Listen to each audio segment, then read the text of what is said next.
Hi, everyone. This is Tammy Newman from Conversations in Care on the Third Planet Network.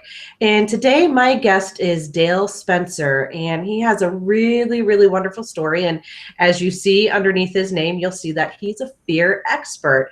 So I definitely have a lot of questions for him in regards to that.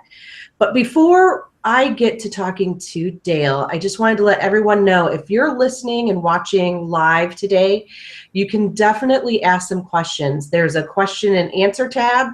Click there, type in your question, and I'll be happy to ask Dale those questions for you today. So without further ado, let me introduce to you Dale Spencer. Glad to be here, Tammy. How you doing today? I'm doing wonderfully. So, Dale, let's just jump. We're going to dive right into this. At the age of 20, your life changed drastically. Why don't you share your story? What happened to you?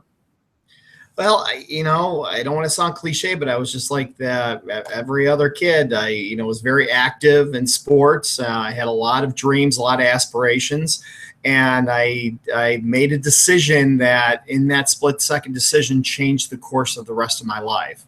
And I was in college. I was a junior over at NIU. It's a Illinois school at Northern Illinois University, and it was my junior year. It was right before finals. Decided to go out with some friends, go to a party. We're on foot, go on some railroad tracks, walking across a bridge on the track itself. It's called a railroad trestle, and I actually slipped and fell about 4 stories into a river. And Wow. yeah, what truly what saved me was the fact that I was conscious, yelled out to my friends. They were still in the area. They followed my voice, came down. I told them what happened. They immediately went to a nearby house to call an ambulance. The ambulance brought me to the hospital. They had transported me to a level 1 trauma center, and I was there, had a major operation and rehab for about 2.5 months. You know, I can't imagine something like that happening to me at the age of 20. I have a daughter who's 18, and to imagine her life changing that drastically at that young, delicate age, that had to be really challenging, to say the least. Not just challenging, but I think, how did you really deal with that? Was there a whole bunch of anxiety? Was there fear? Was it, I just got to go forth and do this? How did you manage that at the age of 20? Well, I mean, it goes to a lot when it comes to finding out who I really am, finding out how this experience changed me. They take things for granted, and that's great in more of an ideological sense. But the reality was, now my life is different. How am I going to live my rest of my life in a wheelchair? And at that point, I didn't even know if it was going to be permanent or temporary. So I have to live my life adapting to a situation, being in a wheelchair, and not so great of an accessible world out there when it comes to public modifications and walkways and doorways and elevators and all that. So it was a multi-tiered process and issue that I had to go through. It's like I had to find out who I was inside. And after finding out who I was inside, how I was going to portray that to manifest my goals. Going back to school, going to college, getting that degree and getting a job, being successful, et cetera, et cetera. So I had a lot of things that I had to work with. I had to work with, how I was going to get back to the course of living, even though this was the new world, how I was going to adapt not only myself, but also my interpersonal relationships with friends and new people that were in my life. Right. And how I was going to deal on a daily basis in a college that I demanded that I wanted to get back into an apartment setting, didn't want to go into the wheelchair accessible dormitory. I wanted to be in those familiar surroundings, but at the same time, it was very awkward for a lot of people because there's not a ton of, students that had a physical disability that people saw. Right. And so I had constant eyes on me. So I needed that support system to really back me up and be there for me when I really felt that, I was vulnerable inside. And using that vulnerability, how can they help me move forward? So I could say I did a lot of this on my own, but if I didn't have my family, my friends, and people that were really important in my life, I really wouldn't advance to the stage I am at this point in my life. Yeah. So you talked about those interpersonal relationships, and I think that's an interesting concept. Just because I'm initially, as the mom thinking, okay, how is he going to teach himself to get around in a wheelchair? How is he going to handle, if there's a place that has stairs and no elevator? How's he going to cook a meal for himself? How's he going to bathe? So I'm like, as that mom, that's what's going through my head. But That's what moms do. right. So I'm navigating that piece at that moment. But there's more than just that physical piece. I think there's that whole mental piece. And I think one of the stepping stones is the people in your life. How did your family and friends handle this? How did you emotionally handle this? Because I think sometimes the physical is a little bit easier than the emotional piece. Yeah, there was a renowned psychologist. A lot of people knew her. I believe it was in the 60s and 70s. Her name was Elizabeth Kubler-Ross. She had the 5 stages of grief. And so it was the anger, denial, depression, bargaining, acceptance. And I had all of those. I'm not a robot. I'm a human being. I went through all of those emotions too. But at the same time, I had that underlying goal or underlying foundation that I had to achieve these goals. I had to go to rehab every day. I had to go to those individual classes. I had to lift those weights, the Nautilus, the swimming, the getting in the wheelchair, out of the wheelchair, making the bed, putting my clothes on, which, by the way, putting clothes on for the first time took 45 minutes. So that's just an example right there that I had to demonstrate such a profound patience. Right. And of course, patience is a very acquired taste. It's a virtue. That's what they call it for, because it does take time to achieve. And I didn't, as every other kid out there, I didn't want it done today. I wanted it done yesterday. So in order for me to complete these individual tasks, putting my shoes on, putting my socks on, not in that order, of course, jeans, shirt, and all that. And of course, the end goal was to put all my clothes on to go outside, to go with my friends, to go to class. And I had to do that baby steps one at a time, and to have that patience to understand, I'm going to get bummed out. I am going to get depressed, but it's got to be dwarfed by the fact that I want to accomplish certain things in my life. Mm-hmm. And so that really helped me. Sometimes I see where, whether it's someone with a chronic illness or someone with a disability that's sprung on them, like yours, where not only does that person have to work through those stages of grief, but then their family has to work through those stages of grief. Their friends have to, and we're not all at the same junction at the same time. And I just find this to be kind of fascinating that, how was it you helping them to grieve? Were they helping you to grieve? How did you integrate getting through some of this together? That's fascinating the way you put that, because I believe the first part, it was them helping me when it came through my rehab experience, and then I got out of the hospital going back to school. But as the years progressed, me feeling comfortable in my own skin, knowing that this is my life, that I am Dale Spencer, that a person who gets around in a wheelchair rather than Dale Spencer, the guy in the wheelchair. I mean, think about and ponder that for a moment. It's a huge philosophical difference right there.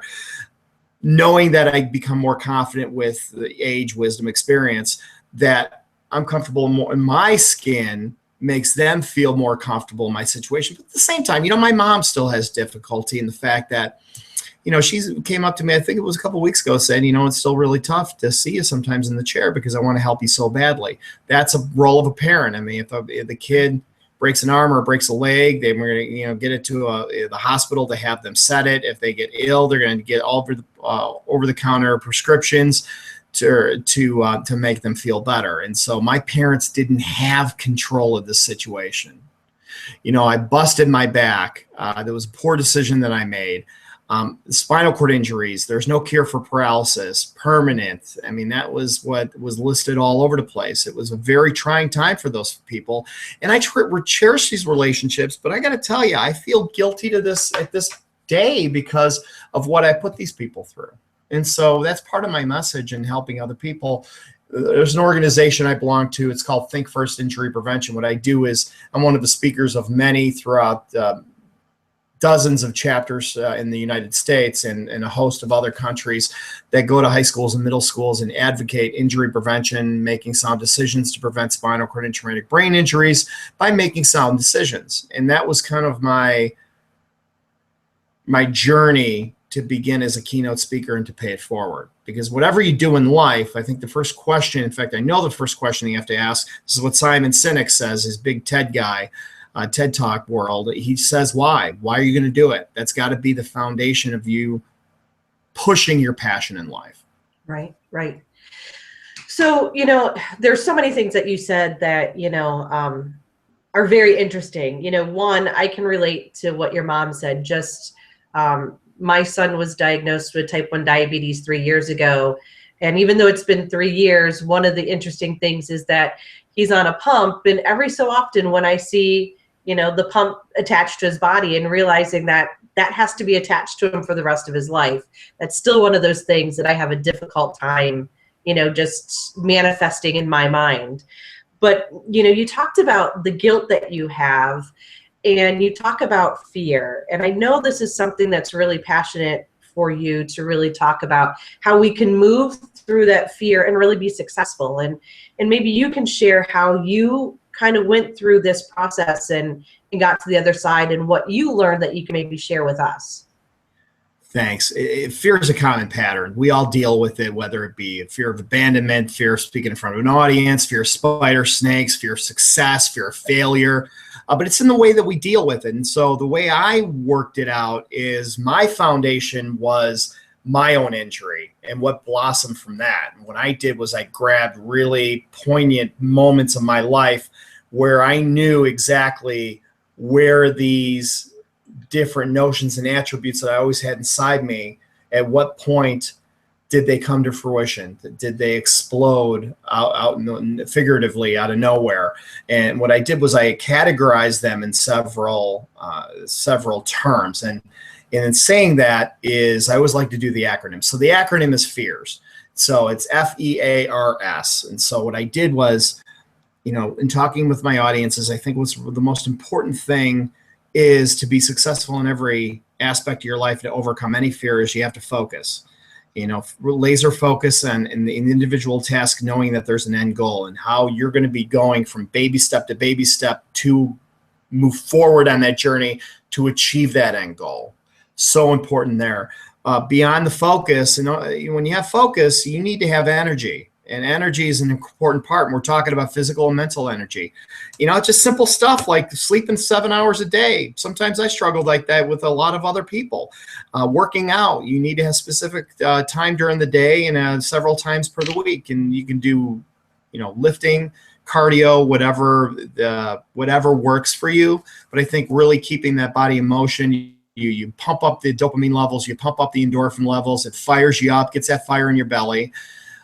Attitude. When you're working with any interpersonal relationship, whether it's family, friends, business associates, people know how you're feeling. There's an aura, a certain aura that beams off you. And if you come off very negatively, people are not going to want to do business with you. They're not going to want to spend time with you, And so working on those relationships and being transparent and understanding that you're there for the right reasons. My right reason is to pay it forward. I think it's incredibly important. R is a big one that I didn't realize I had until my injury itself. And that's, you could either say resilience or resourcefulness. The resilience, boy, putting those clothes on and adapting to putting a shoe on, or getting up off the wheelchair into a shower chair and making a bed, learning how to do it 25 times until you do it proficiently. I had an occupational therapist that helped me every step of the way and really instilled, instilled is a bad word, not a good word. I would say more of, she helped me grow as a person when it came to my resilience and understand if I utilize that patience and utilize moderation, I can understand how to do this individual task in a way that I can not only be timely, but also mostly proficient. Mm-hmm. And so that worked. And so dealing with those individual tasks from rehab, which was over 2 months and every day, understanding that resilience and how bad do I want that. I wanted to get out of rehab so badly. I didn't want to be there at all. It felt like jail to me. I wanted to get out. What steps am I going to take to get out of that, the rehab? And that goes back to focusing too. That laser focus on every minute of the day. Now, I had some things that compounded my situation. So dealing with the spinal cord injury, people only see, well, the guy's in the chair, he rolls around, he can't walk, etc. It goes beyond that. I had to learn how to go to the bathroom differently. I had to deal with a lot of neurological pain called neuropathy.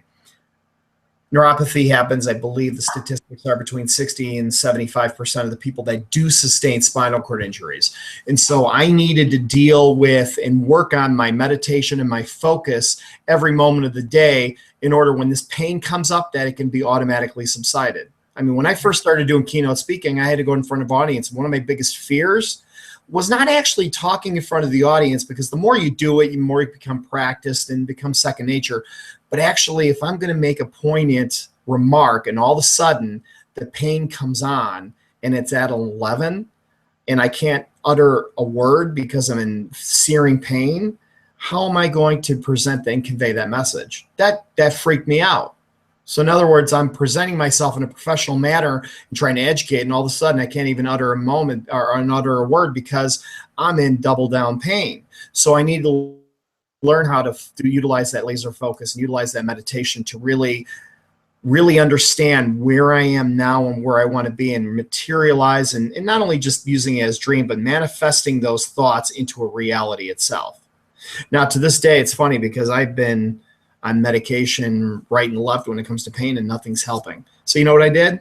I got off it. I have no pain meds whatsoever, and I don't have any more pain. I keep myself busy. I keep my brain active, my body active. Don't get me wrong, the pain's still there, but it's not at 11. It's usually at about a 4 or 5, if that.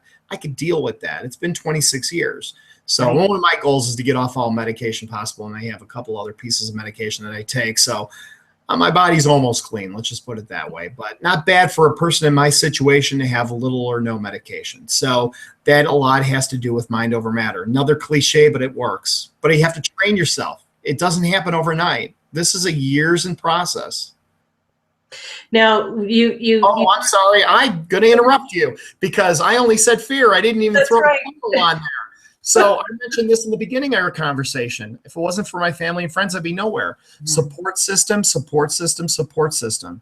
You can get as far as you can, but you know what? What's going to bring you over the hump and get you up on that peak is the help with the people that have your back, that trust you, that understand that you have a solid reputation. Right. Absolutely. Absolutely. And just before we go any further, there wasn't a question, but there was a comment. Someone that you know by the name of Earl is watching, so he was saying hi to you. So Earl, good to hear from you, Earl. I wanted to make sure that you got that. He's the big Texan. Love the guy.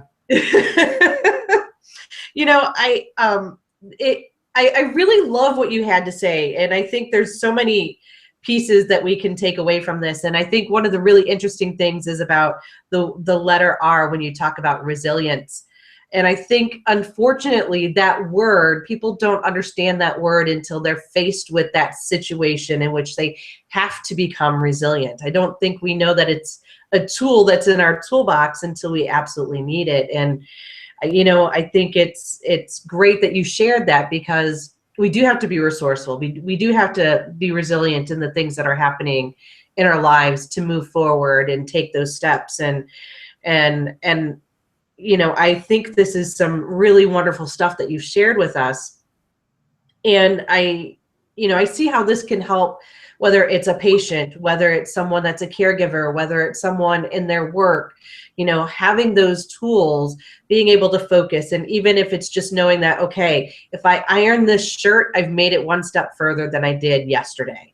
You know, whether it's, you know, having the attitude, I want to get out of prison. To you, that was therapy. I want to get out of here. And what are the steps that I need to take to do that? I think those are some really amazing things that you've been able to share with us. We are getting close to kind of, you know, wrapping things up here.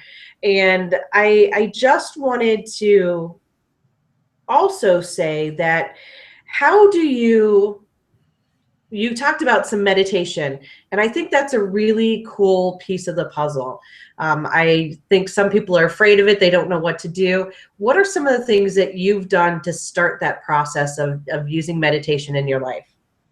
I mentioned at the beginning, it's all about perspective, and my perspective could be completely different from somebody else. There's a ton of information out there via Google that you can find for any type of meditation exercises. I try to dumb it down and be as simplistic as possible. I get serene music in the background, could be soundscapes. I mean, everybody, just about everybody out here has cable. A lot of people don't know that there's about 100 music channels on those cable systems too. Listen to those, something that's very easing and soothing. It could be in the beginning of the day, and you don't have to take a ton of time. It could be maybe 10, 15, 20 minutes. And then just reflect on how the day worked out yesterday and how can you incorporate those. And by the way, everybody does make mistakes. Those mistakes that could have been made yesterday, how to implement to make them right today. Number one. Number two is understand how you're going to break down your day. I mentioned before about baby steps. Some people, remember I said fear of success. And some people say fear of success, that's a weird thing. Fear of success is so real. I mean, you build on, say, if somebody works on a huge project and they've been quite successful, it's lucrative, they built a great relationship. Where do they go from here? Well, you know what? You can easily be overwhelmed. So what you do is you break the next project that you want to do into baby steps. How do you identify it? How do you cultivate the relationship of what you want? How do you seize that opportunity in front of you? It could be just a simple conversation over coffee. Could be something as networking at an event, and all of a sudden you come upon somebody not knowing where the conversation's going to go. Right. I have a story where, I don't know how much time we have, but you've got plenty of time. Go right ahead. I always tell this is usually my entrepreneurial audiences. Every year I go to Park City, Utah. I go to Sundance Film Festival with a buddy of mine and his wife, and then we ski. I downhill ski. And for the viewers out there, I want you to Google mono ski. It'll tell you exactly what I do and how I do it. So anyways, after a long day of skiing, my buddy and I went to a sushi bar, which sushi is one of my favorite foods. So I was jonesing for that one. So we get down to the sushi bar, and I'm on my way to the bathroom because we're humans. When you got to go, you got to go. And I bumped into this guy, and he asked a couple of very poignant questions about the wheelchair. And I'm thinking to myself, okay, well, this guy's kind of bold. Where is he coming from? So I could have taken one or two roads in that journey. I could have forked off this way and say, hey, it's none of your business. Where I could go this way is, okay, well, this guy's curious about something. Let's see where this goes. And I took that way. So we started this conversation. Turns out that he's a high executive over at, turns out to be my biggest client to this day for my keynote speaking business. So I've not only developed a multi-year relationship with that company and Think First Injury Prevention Foundation, but I actually have been their keynote speaker in different departments for several times. So that was because I bumped into a dude on the way to the bathroom. So the point is, don't be afraid to talk to somebody. Don't be afraid to put yourself out there and get out of your comfort zone, because you don't know where that conversation is going to go. You don't know where that opportunity lies. And that, again, that's from experience. No, you know what? And it's hilarious that you said that. I was at the Blackhawks game last night, and you and me both. I was there. I was over by the end goal. Oh yeah, it was a blast. Great game, right? It was. Go, it was really go darling.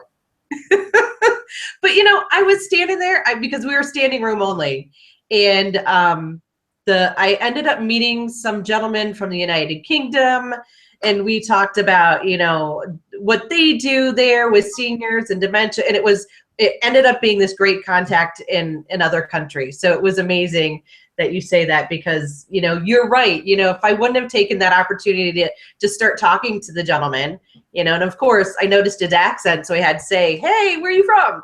But it was simple as just stepping out and asking him, hey, where are you from? So can I piggyback onto that? Because I did the same thing. We were in a box, and I had this conversation with a couple of young ladies. Turns out they're in talent recruitment for a big Chicago company, and said, hey, there might be an opportunity for you to speak at some of our events coming up. And that was just like, hey, what do you do? I'm a keynote speaker. What do you do? And that's it. It just comes organically. It's wonderful. You got to throw yourself out there. And it's not luck. You got to put yourself into the moment. Right. Yeah. I think the true answer here is that you network at Blackhawk games, right? Always keep your game face on. Right. Okay, Dale, we're at that point where I should probably get all of your information so you can share it with everybody that's listening today. Sure, I got a couple of goodies. So on Facebook, you can go to Dale J. Spencer. Click like. I throw some good tidbits on there about overcoming fear. You can go to catch up on my blogs and keynote speaking updates at www.dalespencer.com. That's DALESPENCER.com. And you can go to Twitter, and I'm building my following. I'm at about 24,000 followers right now, and that is at D Spencer Fear Not. That's DSPENCERFEARNOT. Perfect. And what I will do is I'll put all of that information up on my Facebook page as well and on my website so people can get to you. And Dale, it was a pleasure. This 30 minutes went by so fast. It flew. Thank you so much. I appreciate the time and the opportunity very much. You're welcome. You take care. Bye. Thank you, everyone, for joining in the conversation here on Conversations in Care with the Third Planet Network.